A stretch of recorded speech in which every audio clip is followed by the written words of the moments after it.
never No know. problem. Fair Got enough. you, man. Got you. All right, here we go. Kicking off.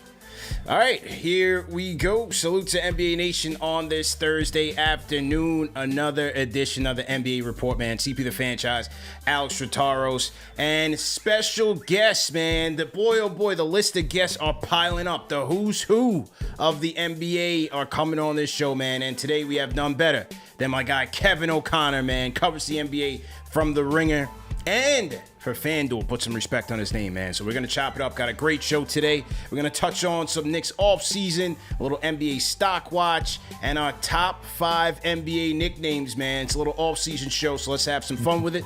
Do me your favor, people in the chat. Hit that like button. Hit the subscribe button. And share this video. Share this video. The NBA Report. Here we go. Salute. CP, I can't let you intro KOC like that, man. I just can't. I was telling him behind the stage. Break it down, man. I was telling KOC behind the stage. I've been a day one listener of his podcast, him and Verno, back to the days where you had the bright future suns blow up the Raptors. Okay, man. I go way back. I feel like I know KOC for years right now. So we got to do it right, man. We got to do it right. All right. I got to do what Verno does. All right. And joining us from ringer.com is Kevin O'Connor, aka Kevin O'Bomber, aka Kevin O'Concert, Kevin O'Climber, O'Conflict, O'Cameraman, O'Candyland, O'Cannabis, O'Blazarian, O'Shredder. Blazarian. Kevin! Alex, CP. There we go. There you go. guys. Now, Kev, man, absolutely, appreciate you giving us some time here, man. We got a chance to reconnect in Vegas. How's the offseason looking for you, man? How's the offseason been going? It's been great so far. A lot of downtime. I went to the Taylor Swift concert last night at SoFi Stadium here in LA. It looks like it took a lot out of you, man. You're a Swiftie. You're an undercover Swiftie.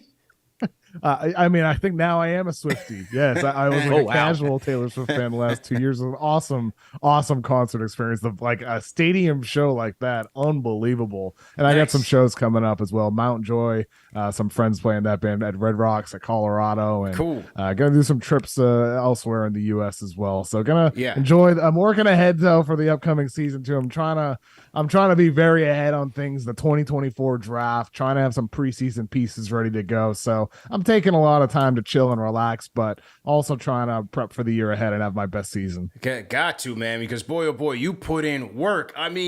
Between covering the entire NBA for all the platforms that you're on and the draft guides, the NBA draft as it gets closer, how do you find the time to cover all of these things, man?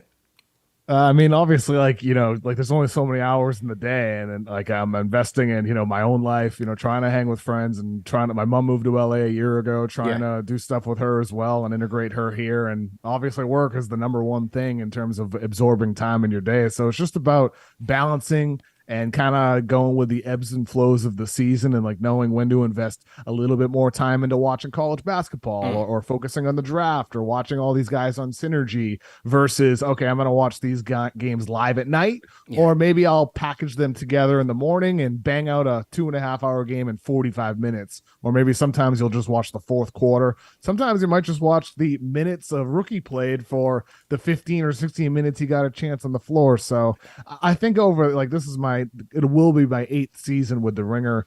Just finishing my 7th season. I feel like I've gotten a good feel at, balancing all of that over the course of the season. Because I love covering the draft. It's why I got noticed with the Ringer, and I want to keep on doing it. I love doing it.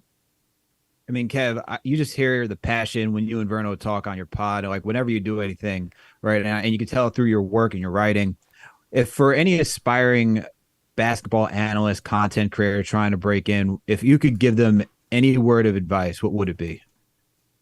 I think the main thing is somebody trying to come in, there's going to be those Saturday nights where your friends are out and you're home watching, a game, and you're covering that for the blog site you're writing for, and you're trying to come up with angles. And I just remember all those, sometimes my friends would text me on a Saturday night back when I was living at home in Brockton, Massachusetts.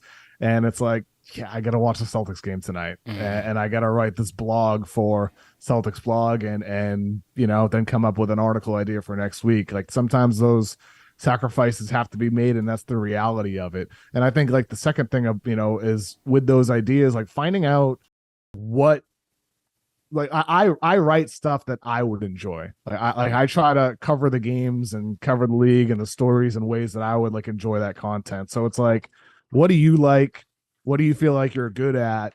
And just continuing to try to work at that. And sometimes those angles can be stuff that you feel like there's not something out there that nobody else is doing. Like when I started making my draft guides back in 2014, like there were some NFL draft guides that people were doing, and obviously Jonathan Givony with DX and Chad Ford with ESPN at the time were doing great, amazing draft coverage, but nobody was doing a draft guide. So I was like, oh, I'll put together a PDF with all these scouting reports and profiles, sort of like it looks like a baseball card, like NFL teams used to do. So I think finding gaps in coverage where people aren't covering the game or a certain angle, I think that's important to do. So it's like analyzing the media landscape as a whole too. That's important.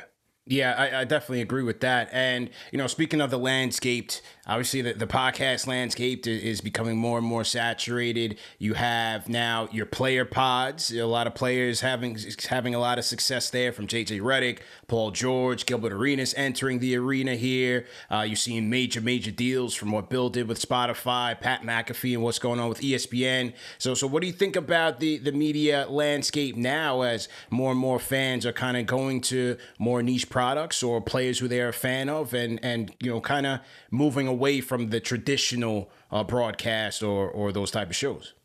I mean, definitely, does limit opportunities for some people who might go the more traditional path through college, somebody who is a non-athlete.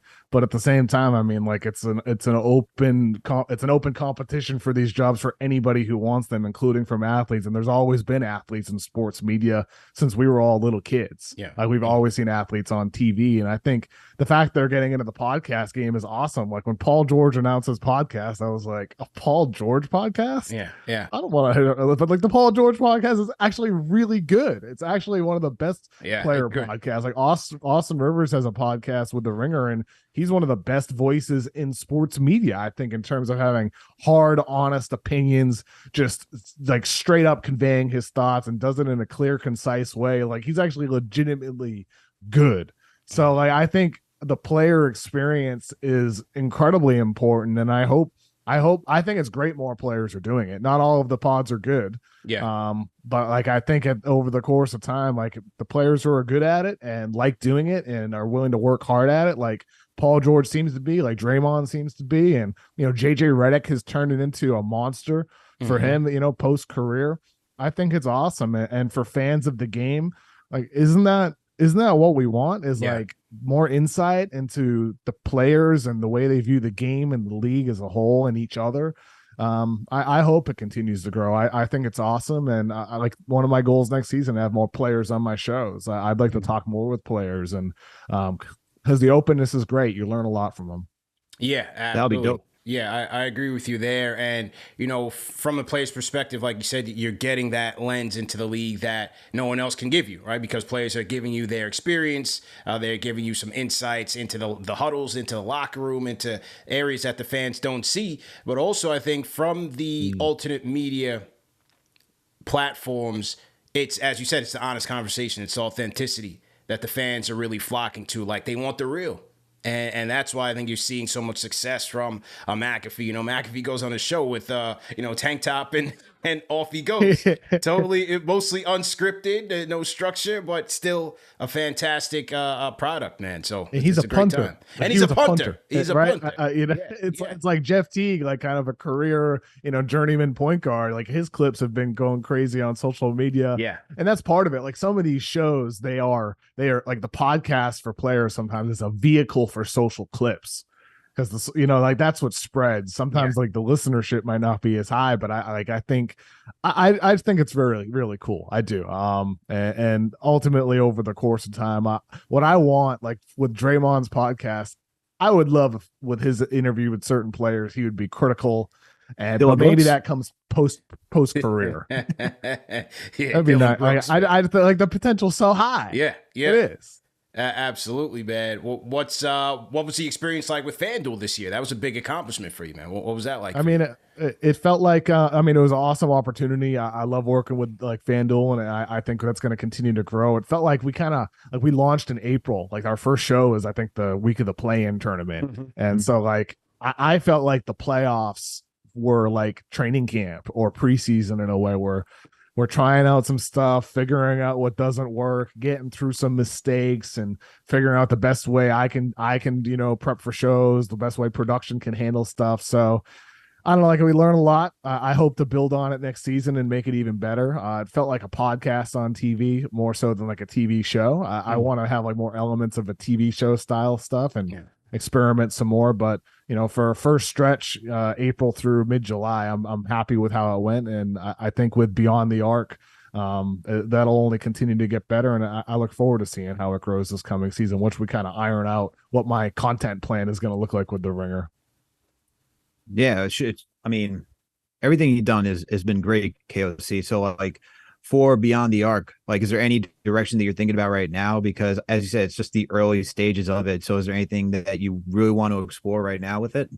I mean, like one of the limitations we had with FanDuel was like we were only allowed up to 4 minutes of NBA footage for the show, which is a lot in a sense that like you can do some good content breakdowns and all that. But I mean, it would be nice to be able to do a little bit more long form stuff, like breaking down, whether it's big stuff that's happening that's timely, or trends that are happening throughout the league. I think some of those long form breakdown videos would be nice to do, in addition to just, playing around. I think there are, like NBA Desktop RIP with, Jason Concepcion, Knicks fan, former Ringer employee. I think there are elements like with skits and stuff that his show did over the years that I've like had ideas, bouncing around my head for years now, that I'd like to be able to kind of experiment with this coming season. But, I think for the most part, like I think the conversations like having Big Waz, or Sirat Sohi or J. Kyle Mann, like so many people from the Ringer universe. I'd love to, obviously we're going to continue to have more Ringer people on. That's largely what it's always going to be. But I'd like to, like with my other shows, dip my toes with people outside of the Ringer as well. And to have guests from around the league more so this coming season. Cause like there's so many people, like, including you guys, like that, have amazing local coverage, and you're able to do national too and discuss whatever. So that's kind of my hope next season, to bring on more people and also do like a little bit more besides just like podcast conversation style. Yeah.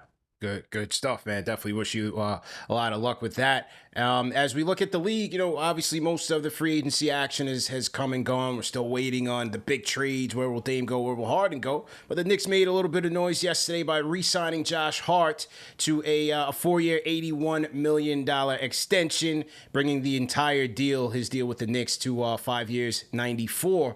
What do you think about the Knicks bringing Hart back and at that number? I love it if he continues to, shoot as well as he did this past season with the Knicks. Like, granted, he's not going to shoot over 50% from three again, but you hope he's nowhere close to the, 30% from three he was with Portland, where he wasn't even taking open shots at certain points throughout the season. So I think with Josh Hart, like, he's just a perfect fit. The rebounding from his position, the screening off ball, the activity, the cutting. He adds that kind of connective, the connective qualities that help, an offense run in the half court. Never mind like how good he can be on defense as a versatile player. With Josh Hart, I mean, he's also like just a high character guy for the locker room too. He's just like a good dude. He makes a lot of sense to build around this next season. But the big thing really is the jumper, though. He shoots 50% during the season, and it drops down to closer to 30% during the playoffs. Yeah. Who is he actually as a shooter? Is he always going to be inconsistent? What actually happened last season? Or is he just always going to be that guy? That's my questions with Josh Hart. Yeah, I expect for it to come back down. I mean, he shot over 50% when he joined the Knicks on 2 attempts.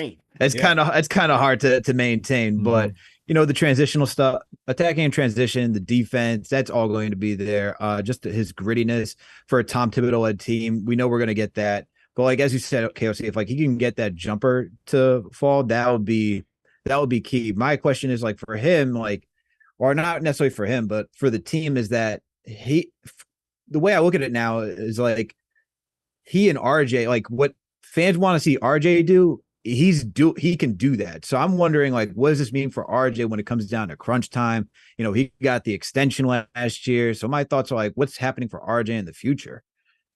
I mean, with RJ, like I think with him is we're talking about consistency with Josh Hart. Is RJ also going to be one of those guys who's always up and down, where he's crushing for what 7, 8 straight games during the playoffs, and then he goes 1 for 10 in game 6. Game 6. And like, and that's the type of thing with RJ. It's always been like that for him going back to college.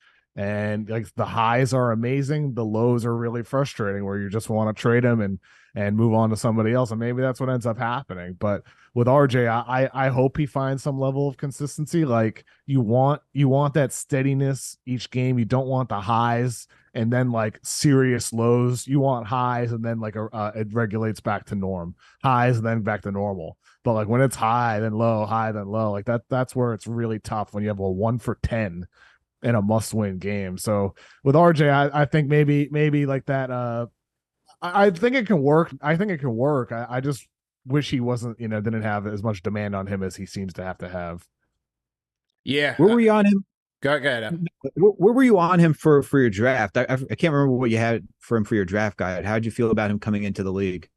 I think I had him third, maybe. Third? I think I had him third that year. I don't remember off the top of my head. I'll have to pull it up, but I believe I had him third that year, and I liked him. I mean, I feel pretty much the same way about RJ now. Okay, I had him on my board at number 2, so I had him 2 that year, and I had a Jaws a mistake, but I was betting on, which Knicks fans still are, 6'7" size and hard work.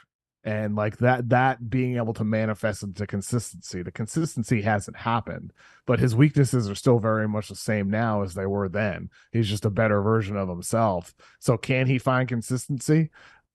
I don't know. Like he has yet to prove it over the course of time. And he may just be one of those guys who's always up and down, but I still like RJ. I think even the RJ skeptics, you have to look at what he can be defensively. And feel good about that. And if he is a guy who's always going to be inconsistent, at least there's going to be certain nights you get like a great performance out of him. And like it's almost the same thing with him that it is with Josh Hart, in the sense that like a couple of years ago he's shooting 40% from 3, and now he's tumbled back down. Is that something with his mechanics? Was that a fluky season? Was that an outlier? Is there something his trainer Drew Hanlon is going to be able to work out with him over the course of time? I personally think just RJ is who he is, and he's always going to be this guy. And to me, he's the number one trade piece on the Knicks, and he's the guy I'd be shopping around more than anything else. I wouldn't want to pay him like $30 million a year. That's kind of the way I feel with RJ at this point. I've soured. Yeah, I don't know what the future holds for RJ, man. I mean, obviously we saw 2 years ago within the Mitchell offseason when they were putting him out there to get Donovan Mitchell. I don't see this regime being so, closely tied on him. They didn't draft him. And so if they have a chance, obviously, to get a player like a Mitchell or maybe Embiid comes about, I think they won't hesitate to put RJ in the deal. I'm still questioning the fit with he and Julius Randle. You have two guys that really need the ball to be as effective as they can. And especially, the inefficiencies shooting in that starting 5. When you have RJ, you have Julius, then you have a Mitchell Robinson who's not really going to be shooting it from the outside. I think ultimately they're going to have to make a move to shake up that starting 5 to try to get some more fluidity in the offense and more consistent shooting. I agree with you completely. I mean, like it worked last season to an extent. I mean, we saw some of the upside with the team, but they need more shooting.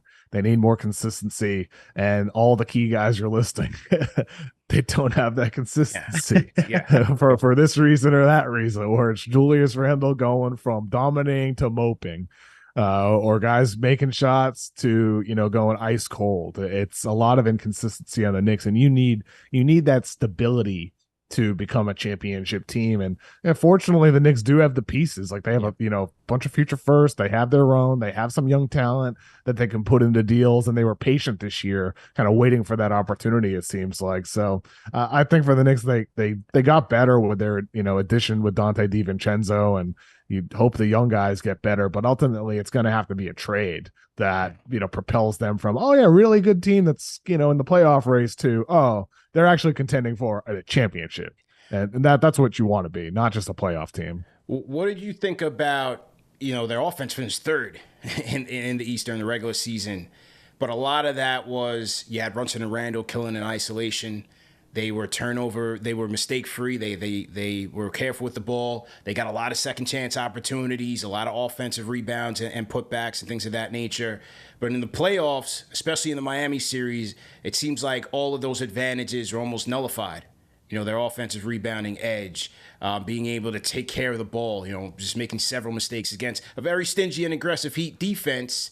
But then, it was, again, more isolation and not really having enough shooters to bail you out or trusting your shooters. So what did you think about that shift from how they played in the regular season to the playoffs?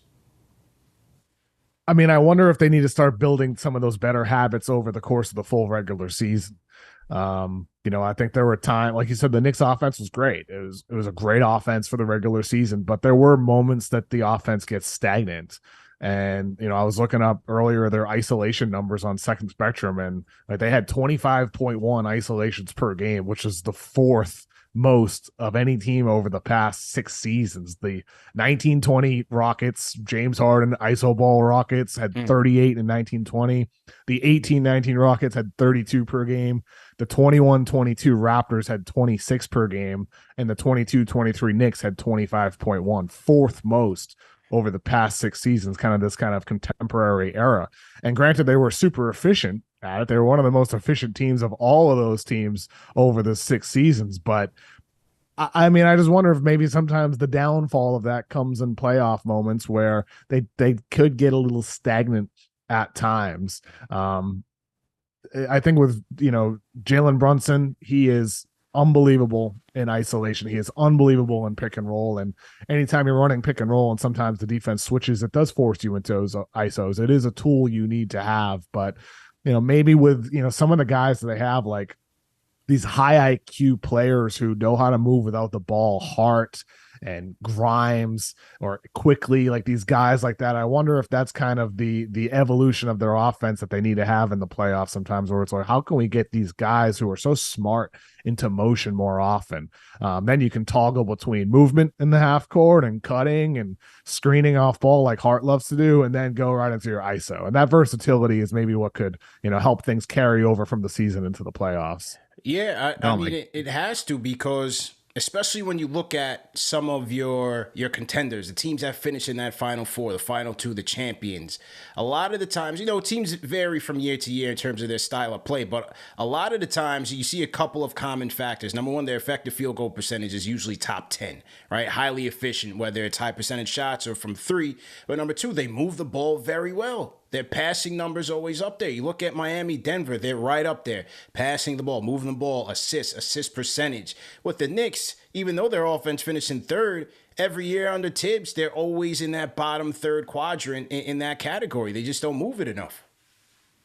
Yeah, 100%. I mean, I think that's going to be the key thing, is finding that right balance, because you can ISO at any moment. You can. So like, how can you maximize some of the other players on this team? Because like, it's not like they have a weak supporting cast. They have a lot of talent with their supporting cast. Like even like Quentin Grimes, granted, like he had like the playoff moment against Jimmy Butler on defense, but his playoff performance on offense wasn't quite the same as it was during the regular season. And I mean, if he can tap into some of the stuff he did towards the end of the season with some of his high scoring games, but like him continuing to improve some of these young guys, I just think there's a lot of talent on this Knicks team that could be maximized in an offense where it's more movement, more motion, but maybe that's completely unrealistic to expect from Tom Thibodeau. KOC, you're preaching my language. You're speaking my language, man, because this is what I've asked for this entire CP knows. I've been complaining about this for like Kingdom Come this past season, where it's like I want to see more movement, whether it's Grimes quickly. I mean, even with Obi Toppin when he was on this team, I'm like, he's not being utilized right, man. I mean, why was he relegated to be the next Steve Novak on this team, just spotting up from corner three instead of, getting out in motion? Why weren't we using Isaiah Hartenstein in like for more movement for like with our bigs and just using him as a facilitator? I mean, I think that's just kind of the product of a Tom Thibodeau team where it's just been so heavy isolation. You just see a lot of that from the guards. I mean, I can go back to thinking about when the Chicago Bulls had Nate Robinson, right? You don't have a Derrick Rose that year, but Nate Robinson playing against the Brooklyn Nets. And I'm just watching Nate pound the ball into into dirt, essentially, just holding on to the rock. And I'm like, it helped, but it's like, this is not the way for like a successful team. And just to get guys like you said, Grimes, all those guys involved, man, just need more ball movement. Every single night I'd be like, oh, look, we got up to 25 assists. That's pretty good for this team. And then it just created right back down into the teens. And I'm like, where are we going? But I got to shout out this nugget because I think it's pretty funny. I said this to you, CP, through Twitter. KLC, I don't know if you saw this. Shout out to Caitlin Cooper, who does a phenomenal job covering the Pacers. She sent out a tweet yesterday. She said, shocked that I'm not shocked by the statistical nugget. Julius Randle used more possessions in isolation last season, 417, than the entire Pacers, 412. That should give you an idea of how much isolation this team runs just through Randle. I don't even want to know what Brunson's numbers are because I'm sure it's also up there too. Wow. So Randle had more than the entire Pacers team. Yes. What? That is wild. It's I mean, that says everything you really gotta know, right? And I look, Randle, I have never been a big Randle fan. Going back to Kentucky, I just think his defense is so weak and he gets lost so much off ball. And I just even when he's good, sometimes I'm like, how long are you actually going to be good defensively? And granted, he's better last season after the bad year, but and even better last year than he was during his first All NBA season. Like when Randall's great, he's great. However, I do wish in that slot there could be a guy who just inspires more of that movement you're talking about, Alex. And again, like maybe that's too much to expect, but the guys they bring in, the guys they draft, they signed Dante DiVincenzo to a big contract, who just had his best season with the Warriors, best season in the NBA with the Warriors after he made himself a first round pick with Villanova, who used all these types of motion concepts we're talking about.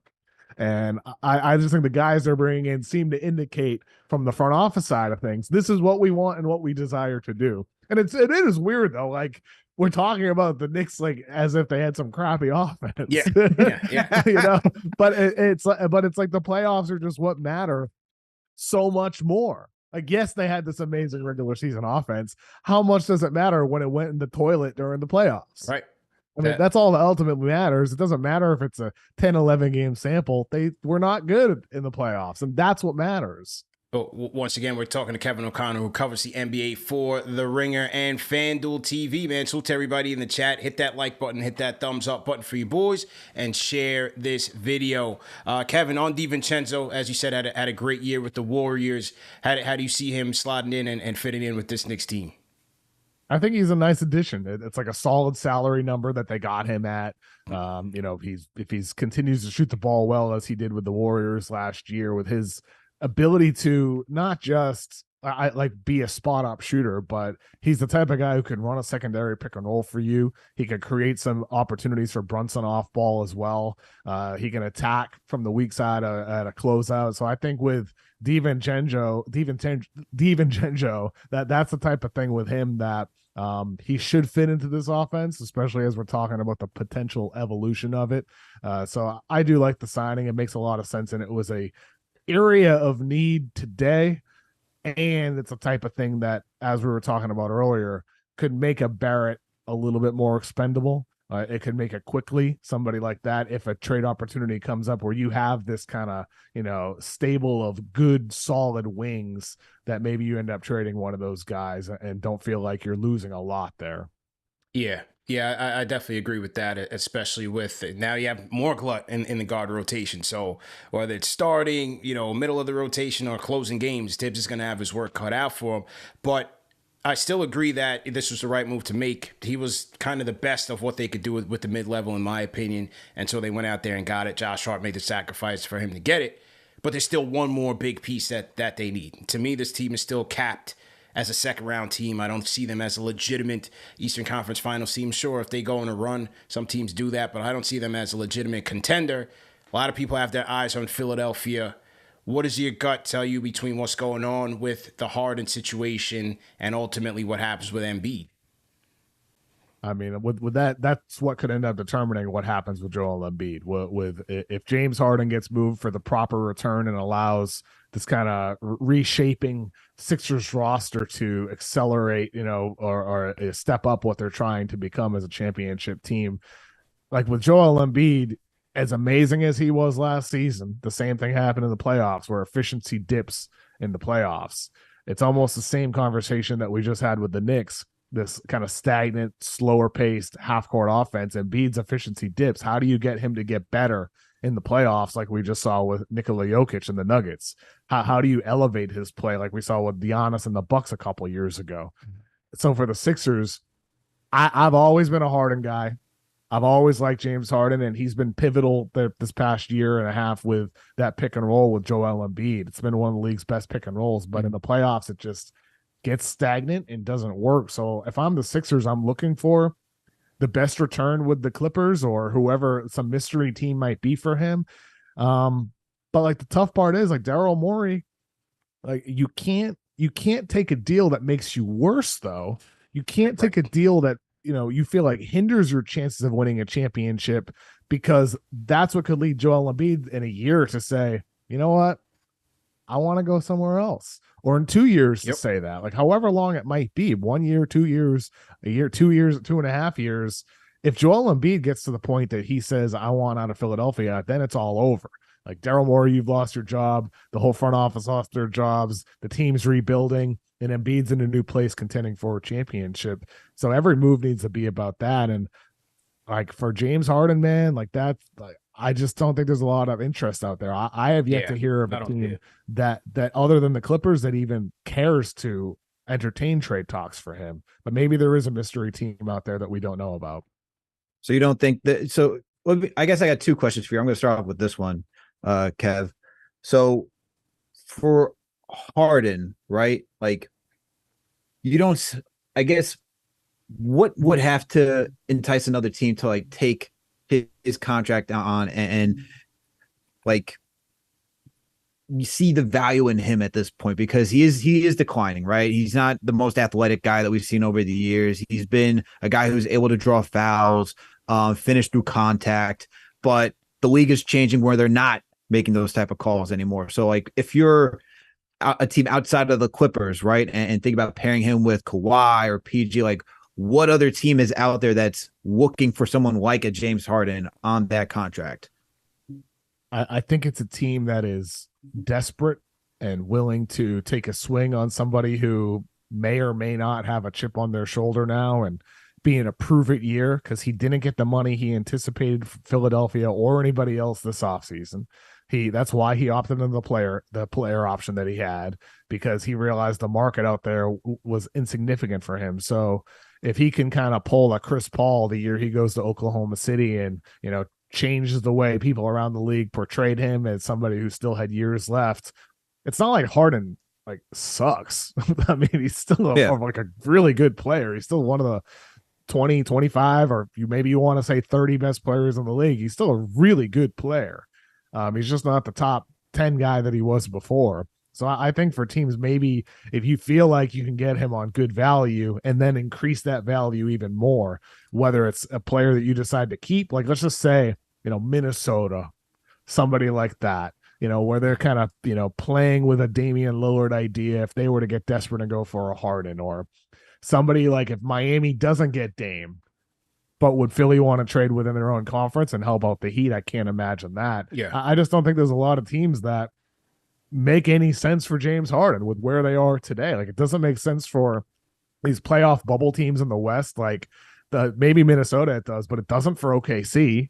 It doesn't for New Orleans. It definitely doesn't for Dallas. It doesn't for Utah. Doesn't for Portland. Like, they just drafted Scoot Henderson and they already have Damian Lillard who they're trying to trade. Houston doesn't want him. San Antonio, it makes zero sense. Like, go up and down the league. There's so few teams that you can even argue Knicks make that makes sense for him. Yeah, Knicks make no sense. None, not all. Like None. Brunson, Harden together. That would. I mean, we're talking about. There's too much isolation. Like, Yeah. can you imagine if they added James Harden to I'd Julius jump off a Randle? cliff, man. I'd jump off a cliff. Yeah. Yeah. It would be horrible to watch that. Oh my god! And I don't know. Maybe like a desperate Orlando team or Chicago feeling like they're stuck in the middle. Miami if they don't get Damian Lillard. But other than that, I just don't think there's many teams for him at this point, and that's sad to say because he's still good. But I wonder with Harden, maybe there's still like he's become more of a playmaker and become more of a passer, as you said, Alex. Like, he just doesn't have the burst anymore. He's not drawing fouls like he used to be. Maybe this is the year he's like, okay, I'm gonna tap into more of my Oklahoma City version of myself, where I'm like coming off of screens and cutting to the basket. And I'm doubtful. I'm very doubtful of that, but he has evolved, so maybe he'll continue to. And that's what could make him more appealing to a bunch of teams around the league and not just, a handful or just one, as we're talking about now. Now, my second question for you is, are you concerned, should Daryl Morey be concerned that if he goes into the season with James Harden after what he's caused this season? I've been asking everyone this question, and I want to know your thoughts on this, Kelsey. If you go into this season with James Harden already wanting out, and aren't you worried about the locker room? Aren't you worried about team chemistry and how are you going to move forward for that? Like, are we even sure that James Harden is going to be playing at his best? I mean, we saw what he did in Houston. What gives Morey any confidence that Harden's going to come in here, play his best in order to work up his trade value just to get moved? I'm sure Daryl Morey has 0% confidence that James Harden will go into Philadelphia and do his best to improve his value. It might actually be the opposite, that he has full confidence that Harden will do everything that he can to force his way out of Philadelphia. It's a very difficult position for the Sixers. And I don't envy the spot Daryl Morey's in right now, where he's got, a guy that he has had a long relationship with, and now it's, tarnished completely. Maybe being together and having some time in late September when training camp rolls around could help mend that. But from my understanding is that relationship is toast right now. I know others have reported on that as well. I think for Philadelphia, like that, the Clippers seem to be the only team right now, but you don't want to take a bad deal. You can't take a bad deal. You're better off just not taking a deal at all. Rather than that, you're better off waiting than taking a bad deal today. That was the similar mindset that he had with Ben Simmons. Yeah. With Simmons, it was like, hey, you're just going to get rid of this guy. You got to get rid of him. Well, no, he waited and he got James Harden. And Harden then was a lot higher level of a player than he is perceived as today. And despite all the downsides, Embiid Harden still was one of the league's best pick and roll duos in the league. We still saw Harden have some monster playoff performances just a couple months ago. It worked to an extent, just not to the level of winning a championship. He made the right bet waiting. And I think he'll make the right bet waiting right now, just like I think the Portland Trailblazers would with Damian Lillard. You got to wait for the best possible return in the right moment. And right now, it seems like only the Clippers are actually in on James Harden, and it seems like only the Miami Heat are in on Damian Lillard. And if you only have one team who wants your player, you're not going to get the best return. There's no incentive for that team to offer it. So I think for both those teams, they got to wait and drag this out, kind of similar to the Nets game plan with Kevin Durant. Yeah, I agree with you wholeheartedly, man. I think both are going to have to wait, and both are going to have to try to engage other teams, man, because as it stands, a one-to-one trade is just not going to get them what they need. Once again, we're talking to Kevin O'Connor from The Ringer, man. So to everybody in the chat, hit that thumbs up button for you boys. Let's get to the phones. We got area code 469. What's your name? Where you calling in from? This is Mike White. Michael White, what's good? How you feeling? Man, I'm mad. Man, what are you mad about, man? Tell me what you mad, bro. Well, I think they're pushing IQ out. He doesn't have the minutes.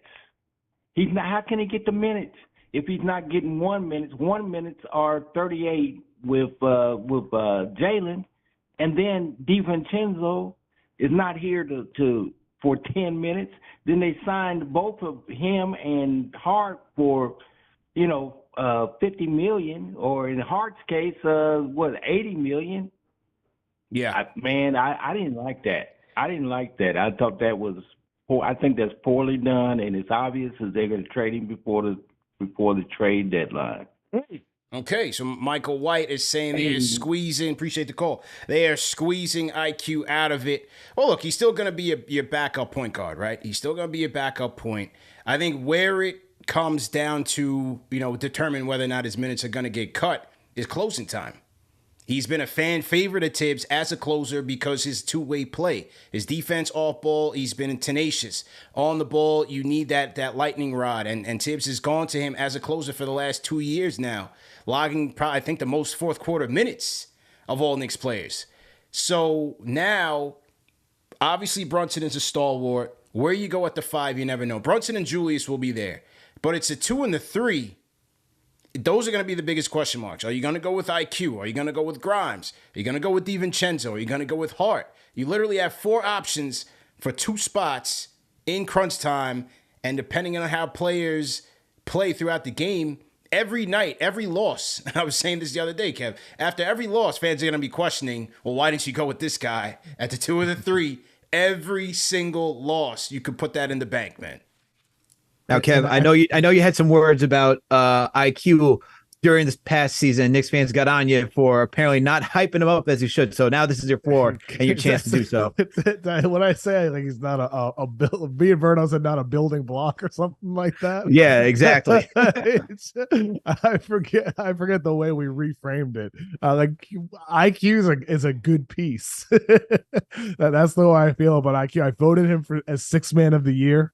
I really like Quickly, but I think for the Knicks, I don't think it's as much they're pushing him out as much as they are making him more expendable for the right deal that brings in the type of deal that you need to make to become a championship team, because Quickly is really good and really young, and another team might perceive him as somebody with significant upside, and maybe it'll end up being the Knicks that he reaches that upside with. Maybe he is the guy that you end up keeping, and it's other players or other picks that you end up moving in a deal. But I think by bringing in DiVincenzo, having Josh Hart and Quentin Grimes and all these other guys, RJ Barrett, to me, like it's like the when the Knicks make that deal, whenever it happens, it's RJ Barrett or Quickly. The other team is going to say, hey, we want that guy in this deal. We need that guy in this deal. We want to build with that player. And the fact you have all these other pieces makes that decision a lot easier to make from the Knicks side of things. I think it's a good problem to have for New York. For sure. And I think the other thing, too, is just like competition, right? You're going to have competition in training camp, because when you look at DiVincenzo, Grimes, IQ, RJ, Hart, all their minutes are not guaranteed. So those guys are going to have to earn every single ounce. And that's through training camp on a nightly basis. So it's also good just to have competition too, and not like for up and coming players, in my opinion, to make sure that they truly earn and see like how like the difficulty in keeping your job in the NBA, because I think some players just take it for granted that they can obviously win it and just will hold on to it forever. But that's not just the case for every single player and for every single team. Yeah, look, I think I agree with you guys. Teams want good players. If you want to get a good player, you got to pay to play. IQ's been one of the Knicks' best two-way players since he's gotten here. He's only gotten better. Finished 2nd in the league in 6th man of the year voting. But as you look at the contracts that they're doling out, he is going to be commanding northwards of $20 million a year. And as they get up close to those luxury tax aprons, the 1st and the 2nd, by re-signing all these guys, and in 2 years, you're going to have to give Brunson double what he's making, because he's on a tremendous discount here. We'll see if they even bring Julius back. But as they get closer and closer to that apron with a 2nd-round cap team, if there's no more major upgrades here, sure, Dolan will spend the money, but will it be worth it for a team of that caliber? So I think ultimately Leon and these guys are going to have to, come to a crossroads and figure out who's going to be in, who's not. Every kid is not going to make it here. We saw that with Obi Toppin this past offseason. So we'll just have to wait and see. But IQ's role with this team is still very important, and we'll just have to see what the future holds. Let me get to the Discord. Dan from New Jersey. Dan, how you feeling, bro? Okay. How you feeling, bro? I wanted to talk about the Hart signing, if you guys don't mind. Yeah, let's go, man. I love Josh Hart.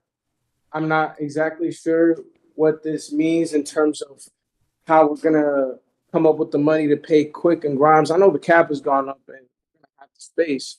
My guess is we're gonna have a couple guys locked in, and some of them are gonna need to go when it's time to do that trade for you know who. I'm not gonna say any names because I don't want to jinx it, but y'all know who I'm talking about. Okay. But listen, man, I think Hart is a really solid piece, and he's somebody I would like to keep if we were to do that trade. I think he's a dog, man. I think we got a whole lot better with him on the squad, and he was knocking down that three towards the end of the season. Not at he's not a high volume shooter, and that's never going to be a sustainable part of his repertoire. But if he shoots it with confidence, man, he could knock some of those. He can knock some of those shots, and so good signing by the office. I think it's good that they secured him. And, go Knicks. Also, Trae Young is a crybaby. Thanks, y'all. Dan from New Jersey, man. Always with a good call. Shout out to Dan. Yeah, Trae's all over the airwaves. I should have been on the USA team. These guys can't stop talking about 3 years ago when he embarrassed the Knicks. Yeah, him and Arenas, man. Good Lord. Yeah. Talk about being desperate for attention. Why are you worried about beating Elfrid Payton and Reggie Bullock as a backcourt with Frank Ntilikina? Come on, man. You guys took out the Sixers. Go talk about that playoff series. Right. Can't make it up here, Kev. Can't make it up. I'm just basking in this. Yeah. Trae Young fans, they hate me more than anybody else right now. It used to be Russell Westbrook stands who used to hate me. Oh yeah, I remember that. I'll tell you what, I was right about Russ. I'm right about Trae Young. I was right about Russ to evolve, and I'm going to be right about Trae Young too. He's never going to do anything. Atlanta fans tuning in right now. Hawks fans are down treacherously, man. They're down bad, man. Let's go around the league, Kev, with a little stock watch, man. As far as free agency, who was the team that impressed you the most and the least in free agency?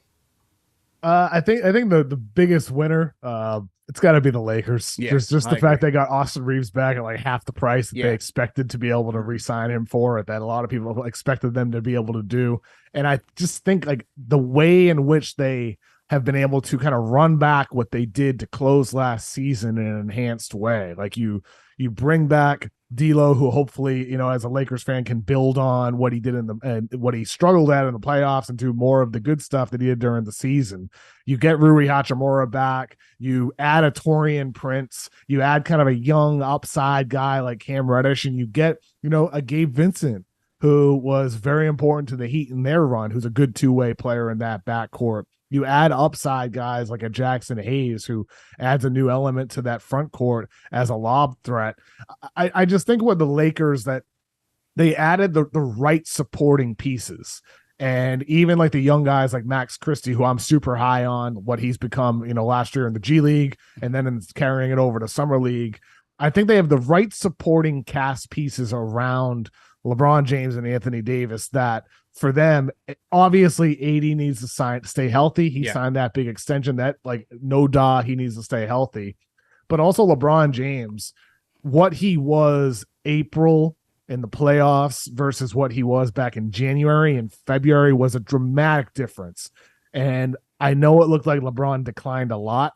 Maybe he did. And if he did decline, then this team is not a championship contender. Right. But if LeBron James is able to get back to what he was in January and February when he was averaging over 30 points per game with amazing efficiency and looking so spry on the court, so explosive, they are one of the best teams in all of basketball. If they get that version of LeBron James with these supporting pieces that they added. I love their supporting cast. I love their depth. I love their versatility, and I think the front office really nailed it this year. And plus, they still have their future pick that they could deal to get even better if they decide to. Yeah, I'm going Lakers here as well. And this goes back to the trade deadline. You got to give Pelinka a lot of credit for being able to get out from under the big disaster, which was the Russell Westbrook trade. I mean, Stevie Wonder could have told you that was never going to work out. But, what they were thinking there, and I don't know if LeBron was behind that, but it was a ridiculous trade everyone knew was going to fail. But give them credit to be able to turn that into Rui and to get D'Lo, and D'Lo contributing mostly during the regular season. Vanderbilt adding some versatility there. Beasley didn't work out, but they were able to get out from under that. Reeves ascended into a very, very reliable second and third option for the most part.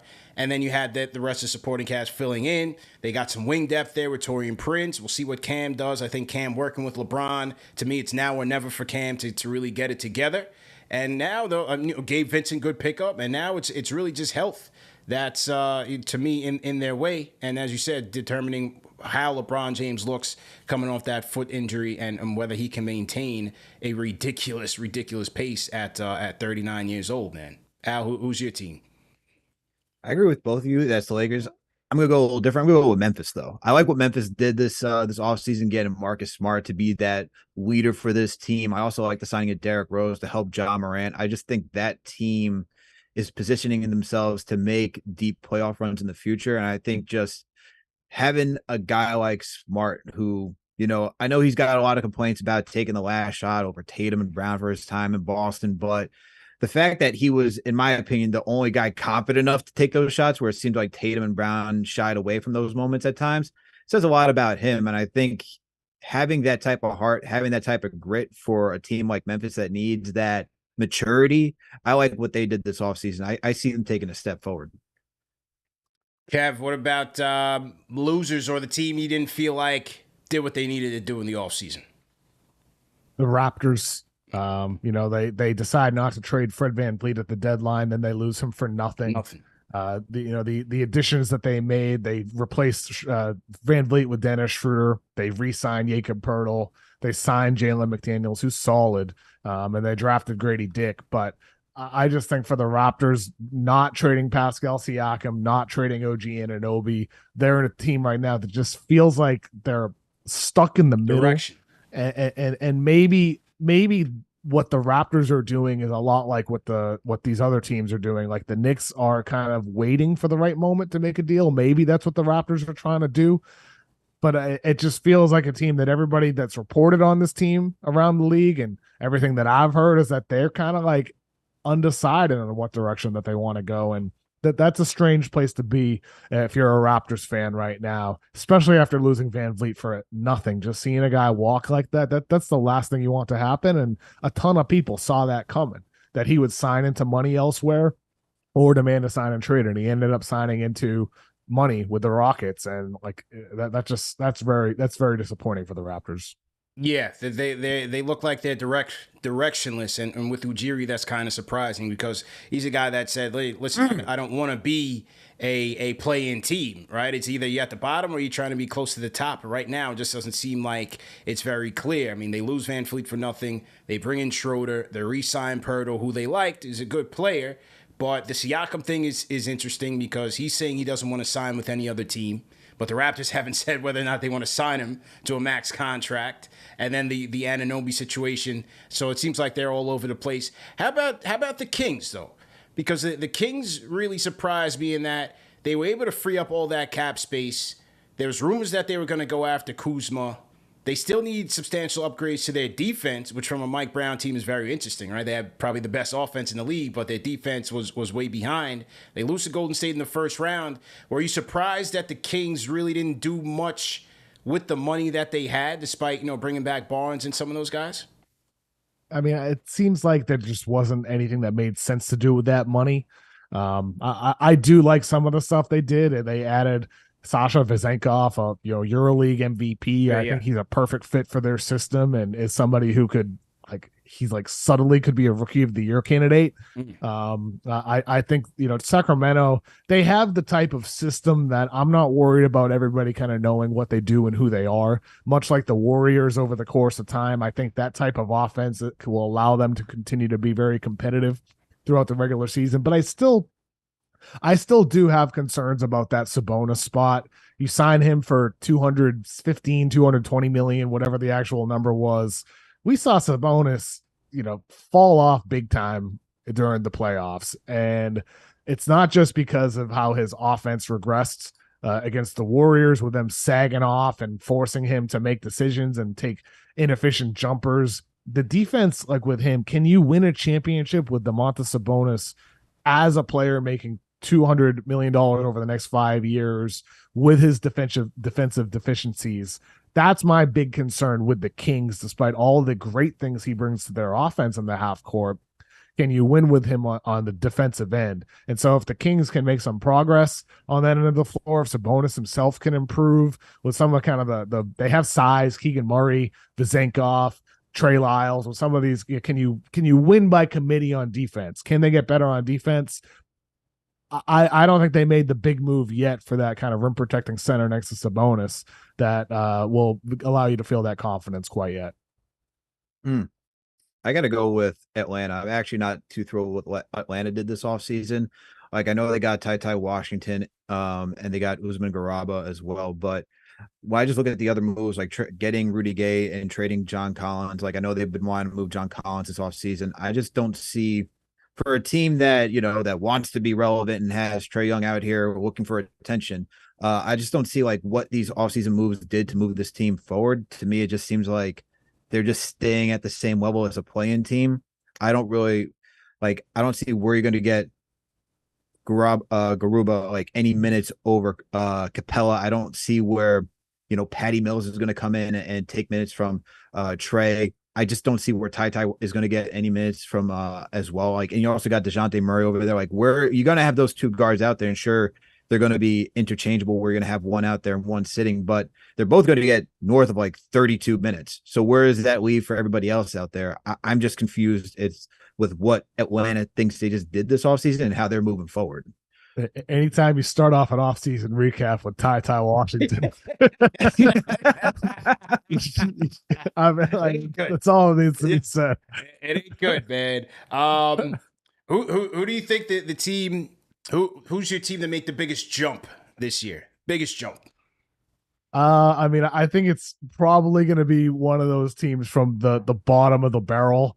The Spurs in the West, they were 30th in defensive rating. You add Victor Wembanyama, anytime he's on the floor, I think their defense is at least going to be average. So if you jump from 30th to 15th on defense, and then you're also factoring in that you get Devin Vassell back on the offensive end after he missed a lot of time. You add Wemby, you get some other supporting pieces and young guys that you hope get better. The Spurs should take a really strong leap. And then the Pistons on the other side in the East, adding Cade Cunningham, they win 17 games. Like, it's got to only be up from here. If you're the Pistons, they have some solid vets around him as well, and some young guys that should continue to get better. I think it's going to be one of those teams from the bottom. If it's a team from the middle, probably the Dallas Mavericks.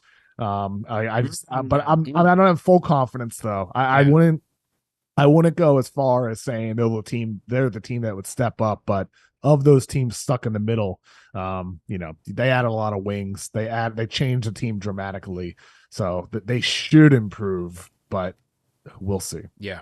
I think for me, I keep talking OKC, man. I just think they didn't make any additions much in the offseason, but with Chet coming back from injury, their defense finishing middle of the pack surprisingly last year. I think he only continues to fortify that. You have Giddey coming up another year. He had a good year. Shea is Shea. Jalen Williams, there's been a lot of talk about Jalen Williams from Santa Clara, his offseason that he had. I just like the way that their young players are just really coming together. They really battle late in the season to try to make that play in. And I think they'll do it with a healthy Chet. I think they'll get there. On the East, I'm gonna go with the Pacers, man. Sorry, Al.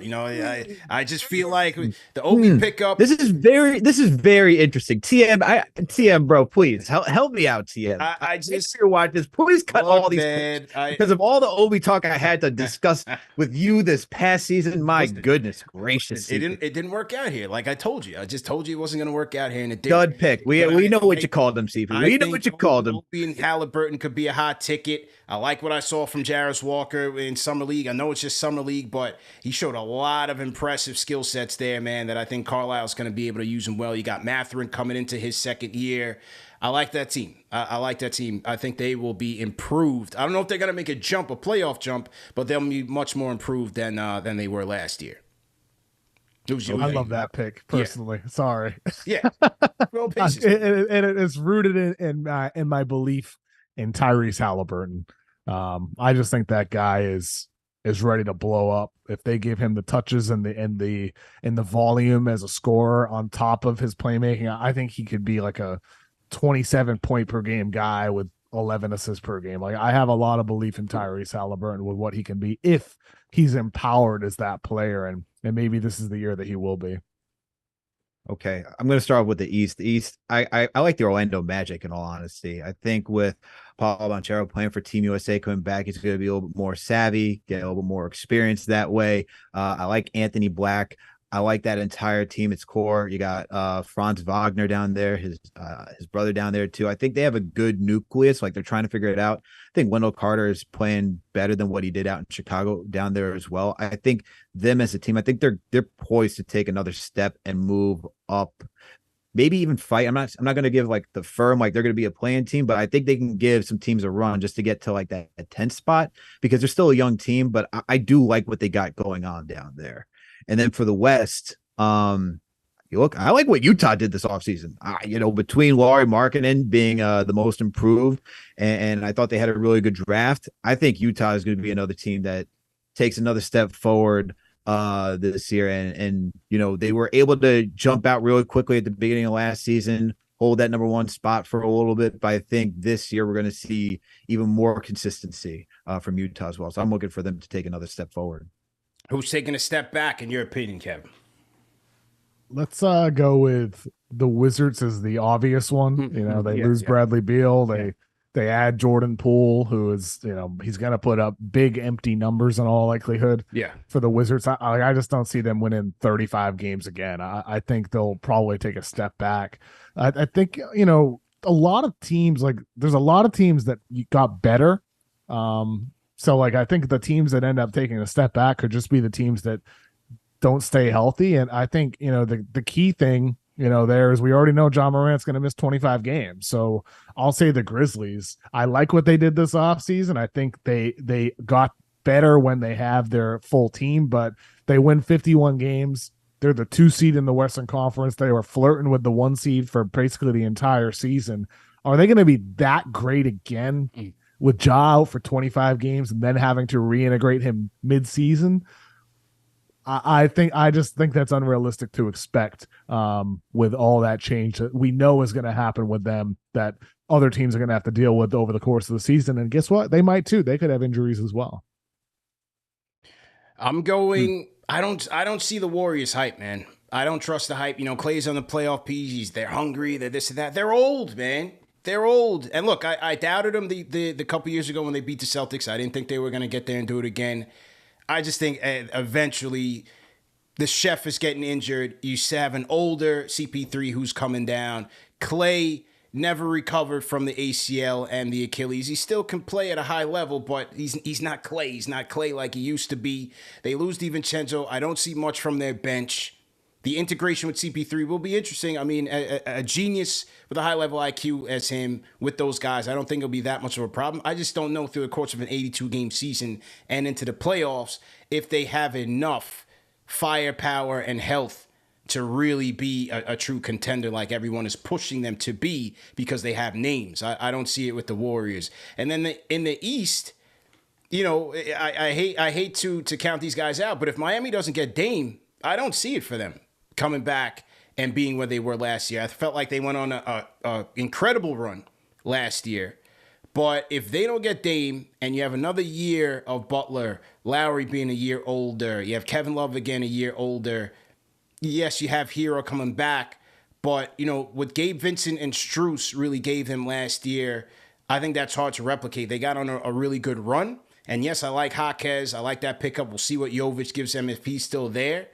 But I just think it's still too many question marks for me for Miami, man. I'm counting them out. I'm counting them out. Until they strike on a Dame deal, then we can see what happens. So we're doing overhyped, right? Like too much Just teams got too much think noise. that could take a step back. Okay, teams that could take a step back. Man, I mean, if I'm looking at a team that could potentially take a step back for the East, I mean, I'm going to look at Boston, man, just because I get That's the whole. Kev's team, man. Well, Kev, Yeah. correct me if I'm wrong, but you left the Celtics to be a more Puritan basketball analyst, right? Well, I mean, I didn't choose it. It just happened. That just happened. Okay. If I could continue to have the same Celtics fandom that I did growing up, I would keep it. I miss being a fan, but it left me, and now I have become more of just a fan of the league as a whole, which is satisfying in its own way. Kind of rooting for every team, but I do miss rooting just for one team. That was fun back in the day. Copy. Okay, I'm gonna go with Boston just because I think moving Marcus Smart and losing Grant Williams as defensive identities, like that's tough, man. Yeah, that's tough. And like I know KP, this is the healthiest that we've seen in this past season. It was one of his better seasons out in Washington. There was rumors that he got injured, but now you have the Latvian team saying he's not injured. I'm just looking at it from like a perspective of like, how are you going to maintain the health, man? Like between KP, Rob Williams, Al Horford's getting older. Like that front court to me is looking a little shaky. And defensively, like if they're not healthy, I think you're seriously taking a step back in what you had from the years past. And I'm like all the stuff that I said, why I like Marcus Smart big in Memphis. It's why I'm looking at Boston for taking a step back as a team, because he was like the longest tenured Celtic, man. Longest tenured Celtic there, like seen a lot, been through a lot, seen all the changes. And I think he just had that voice. He had the command of the locker room. And I think when you lose that, and I just don't know how a team can move forward unless Tatum or Brown are going to be one of those guys to take that next step in being that type of leader. So for me, I'm looking as a little step back. They're still going to be good. Don't get me wrong. But I think for being in the Eastern Conference Finals and being just always constantly talked about as like, this team is like, they should make it to the Eastern Conference Finals. They should make it to the finals because of the talent that they have on that team. I just don't see it, man, in all honesty, for them in the East. And for the West, look, man, I'm gonna go with Kev on the Suns. Just like I just don't believe the hype that I think it's too top heavy for me. You need depth. You need depth in this league. I just don't see it with the Suns. Like they're gonna be good, but you're talking about injury concerns over there too. But I like a team that's well balanced, as we saw with the Nuggets and even the Miami Heat, and why they made it to the finals this past season. Interesting stuff, man. Kev, I'll leave this category to you as somebody who digests the draft. Who do you think is your biggest or will be your biggest sleeper pick from the draft, and somebody who is overhyped? I think biggest sleepers are from a team that I'm surprised nobody, or maybe some people in the chat said them, but like the Nuggets, some people could say would take a step back because they won the finals and that's the bar now. I think Denver's still the favorite, and part of the reason is because of the rookies that they got. That yes, you lose Bruce Brown, who is pivotal to their finals run. Yes, you lose Jeff Green, who is such a solid role player for them, but adding Julian Strawther from Gonzaga, who's this versatile wing, a good shooter. Hunter Tyson from Clemson, who was one of the standouts in summer league, and in his fifth year at Clemson became like this knockdown shooter, high IQ guy. And then Pickett from Penn State, who can kind of fill that Bruce Brown role as this kind of quirky 6'4" point guard who plays with his back to the basket.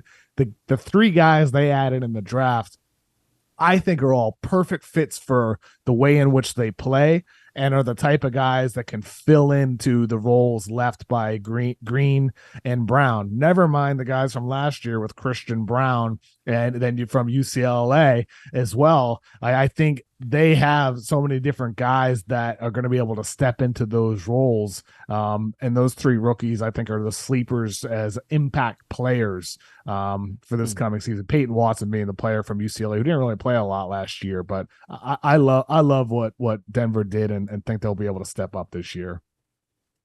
And how about your most overhyped in the draft pick? You think is overhyped so far? Scoot Henderson, and I like Scoot.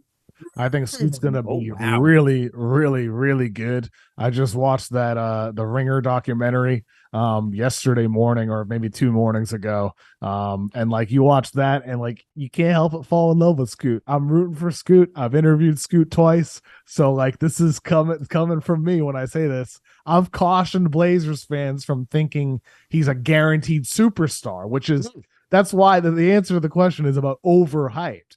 Scoot could become a superstar. He could become one of the league's best point guards. He is going to work as hard as he possibly can to maximize his potential. There is no question about that. And he's going to be a good player. But guaranteed superstar, face of the franchise, that's a different level of talent in the draft. And Scoot is not quite that. He's not quite that. So that's why I think he's overhyped, and Blazers fans should embrace and love and enjoy his development. But like, you can't think he's a guaranteed superstar. He's just like, he's not that level of a prospect. No, that's fair. It's that's certainly got to be earned. And then on the Nugget side of things, you gotta like the fact that they all three of those guys upperclassmen. So they're not going with projects. They want to get guys who can contribute right away in a rookie scale deal, somebody that can fit their system. So let's see what happens because, obviously they lose a big piece of Bruce Brown, but seems like they brought in some guys that are plug and play and ready to go, a la Christian Brown. So we'll see how they fare. Now, final topic. Once again, we're talking to Kevin O'Connor of The Ringer. Salute to everybody in the chat. Let's get those likes up. Hit that thumbs up button for you boys. Top 5 NBA nicknames. There's been a lot of nicknames over the decades. 75 years, 76 years in the NBA, man. What are your 5 favorites, your 5 notables, Kev? My 5 favorites today. Yeah. I'm going to go with Nikola Jokic, Joker. Okay. All right. I like that. Time Lord, Robert Williams, the origin of that nickname. Yeah. him being late, it's just a great, goofy nickname. Yeah. Grand Theft Alvarado. Somebody who grew up playing GTA. I just think it's a perfect nickname for him with his, defense. I love Jose Alvarado, that nickname for him. The beard, James Harden. It's just too obvious. It's too good with his distinguished beard. We are men with beards. I can respect Harden with his facial hair, and then Greek Freak with Giannis. Just a super cool nickname that works for him. So those are my 5. Al, who's your 5? I gotta go with Jesus Shuttleworth. Oh, that's a good one. He's got game. That one, yeah. That's a good one. Yeah, that's a good one. Absolutely. Kev took mine with Time Warp, man. That was a really good one. I like that. I've always liked that name, man. I do like that one. Yeah. Gotta go with Yao Ming with the Great Wall. That's a good one. Okay. That's a good okay. One. This is tough, man. This is some tough stuff right here. I do like Earl the Pearl Monroe. I think to be called the Pearl, that one. I like that. I gotta go with that. I gotta go with that one. So that's 3 right there, right? Yeah. Ooh, trying to be different because Kev took some really good ones, man. You guys are digging into history. Like, there's so many amazing names throughout history. NBA. Ooh, what's a good one? I'm trying to think. Give me Richard Hamilton, man. Give me Rip. Rip. Be called Rip. Oh yeah, Rip. That's a great nickname. That's Rip in that's the net. Mid-range assassin, man. Mm-hmm. Okay. Yeah. Last one. Top one. Last one. Michael Magic in the chat says Shaqtus. That was probably one of Shaq's worst nicknames. I do like Big Diesel. Can I go with Big Diesel? Because it's your list. It's your list. Yeah, Big Diesel, man. Yeah. That was the original, man. That was the original. I'm gonna go with for me, for like nicknames, I kind of for me, like it's gotta kind of like fit the guy's game. You know what I mean? Like a lot of guys, like for example, like T-Mac, like that's not really, it doesn't really speak to his game. You know what I mean? It's just a shorter version of his name, but like, so you know what I mean? It's like KD. Yeah, like KD. Like, oh, okay, all right. Well, I'm gonna go with the Iceman, George Gervin. Ooh, I always thought that was a smooth name, man. And I'm an X-Men guy too. It has nothing to do with X-Men, but I'm just an X-Men guy, so I always liked Iceman. It was actually from Iceberg Slim, the pimp. From out there in the Bay Area, but he didn't like that name, so he went with Iceman. Yeah, he didn't want to be, He didn't want that persona on him, but they used to call him that because he used to be fly back in the 70s, with the fly cars and the fly clothes and whatnot. So Iceman George Gervin, mad smooth with the finger roll and everything. I'm gonna go with the truth. Kev, your guy, Paul Pierce. Paul Pierce, man. Shaq gave him that nickname after he dropped 49 points on the Lakers. The truth, Paul Pierce, man. A lot of talk about Pierce, Wade, all that. We got to put some respect on Paul Pierce's name, man. In his prime, there was very few players more clutch than Paul Pierce. Just one of the best to ever do it. Absolutely, hands down. You better follow that up with a certain other nickname. Huh? Say again? You better follow that with a certain nickname that followed with the truth. And I hope you know what it is. Were you saying the answer, Allen Iverson?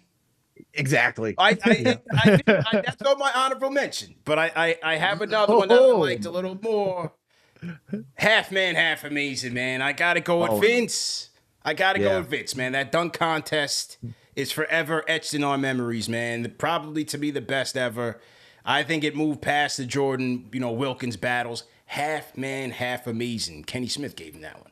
Half man, half amazing. What do you guys think in the chat? Number 2, I got to go with Magic. Man.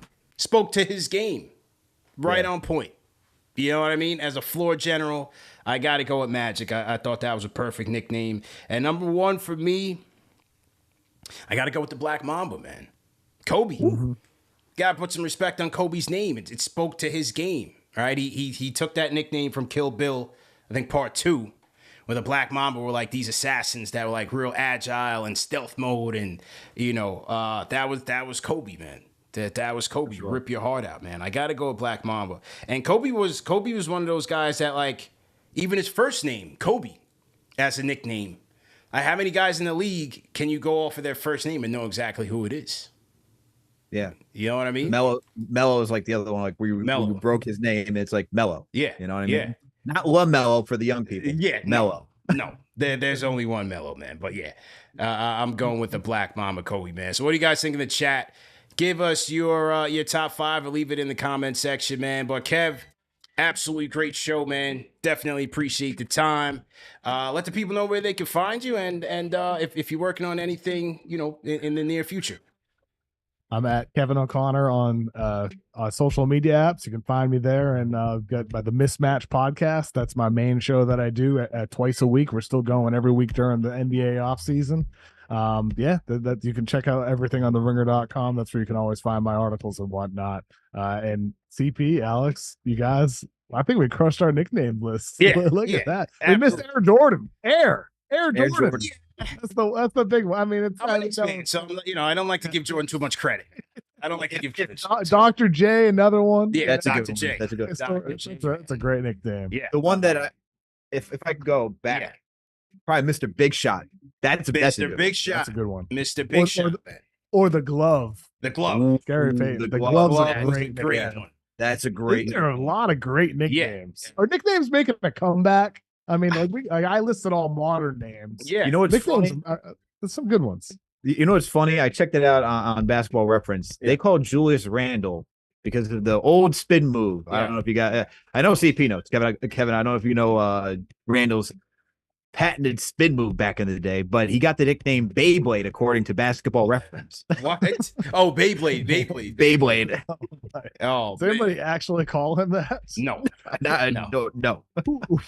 Does the guy who runs Basketball Reference just come up with these nicknames himself? Half the nicknames they have for players, I'm like, what are they even talking about, man? So like who came up with that one? Yeah. Absolutely incredible, man. Beyblade. Yeah, man. But great show, fellas. Great show, everybody in the chat, man. Appreciate everybody for tapping in. Remember that these shows are available in audio podcast format, man. So no reason to miss it. We want to thank Kevin O'Connor for his time, man. Appreciate Alex for giving us his time all the way from Martha's Vineyard. He's sipping wine and playing pickleball and all these things that Martha's Vineyard people do. So it's not gonna tell you anything anymore, man. What I do around. Drinking wine. We got photos from a few years ago of you and KOC at that white party down in Florida, man. Yeah, we were still profiling in Miami, man. Who was my invite? Who's my invite? I told you back in the day. Like, Kev, when you had CP on your show, and I was like, "Oh, you're going," I was like, "This is amazing. I get these to both the podcast I want before him. This is great." Hey, man. And then he's like, "Oh yeah." You got to tell J Cal. J Cal, you can take it up with J Cal, man. You got to take it up with the high ups, man. Come on, J Cal. Yeah, man. But either way, man, everybody enjoy the weekend. And great show, fellas. Appreciate the time. Peace.